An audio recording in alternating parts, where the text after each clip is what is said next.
నా ప్రియమైన బిడ్డ, నా మాట జాగ్రత్తగా ఆలకించుము. ఒకడు ఎంత శ్రమించి పని చేసినను ఎల్లప్పుడూ వెనుకబడుచునే ఉండును. మరియొకడు మందమతి, అన్యుల సహాయము కోరువాడు, శక్తి లేనివాడు, పరమదరిద్రుడు కావచ్చును. కాని ప్రభువు వానిని కరుణతో వీక్షించి దీనవస్థ నుండి ఉదరింపవచ్చును. అప్పుడు అతడు ఔన్నత్యమును పొందగా చూసి ఎల్లరూ ఆశ్చర్యచకితులగుదురు. మేలు కీడు బ్రతుకు చావు కలిమి లేమి అన్ని దేవుని నుండియే వచ్చును. జ్ఞానము వివేకము ధర్మశాస్త్ర జ్ఞానము ప్రేమ సత్కార్య శరణము ప్రభువే దయచేయుము. చెడు అంధకారము దుష్టులకు పుట్టుకతోనే వచ్చును.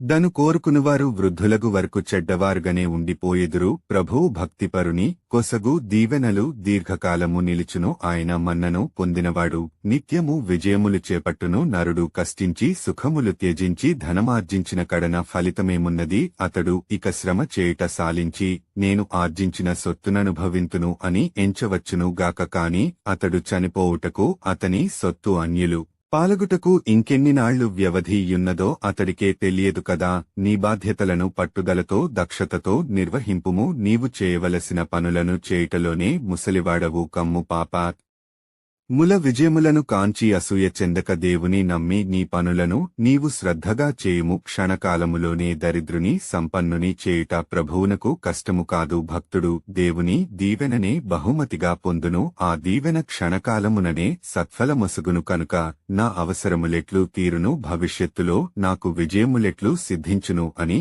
ఆందోళన చెందకుము. నాకు కావలసిన వస్తువులన్నీ ఉన్నవి, భవిష్యత్తులో నాకిట్టి కీడు వాటిల్లదులే అని తలంపకుము. జనులు కలిమి కలిగినప్పుడు రానున్న కష్టములను గుర్తింపరు, చెడు కాలము వచ్చినప్పుడు ముందటి లాభములను స్మరింపరు. నరుడు చనిపోవు దెనము వరకు వేచి ఉండి అప్పుడు అతనిని బహుకరింప పూనుకొనుట ప్రభువునకు కష్టము కాదు. ఆ క్షణమున అతని మంచి చెడ్డలు ఎల్లరూ తెలిసికొందురు. ఆ కష్టపు క్షణములోనే అతని ఆనందమంతా ఎగిరిపోవచ్చును. కనుక చనిపోక పూర్వము ఏ నరుని ధన్యునిగా నెంచవలదు. అతడు చనిపోవునప్పుడు గాని ఎట్టివాడో తెలియదు. చీరా పుత్రుడైన యేసు జ్ఞాన గ్రంథము 11వ అధ్యాయము 11 నుంచి 28వ వచనము వరకు. ఆమెన్.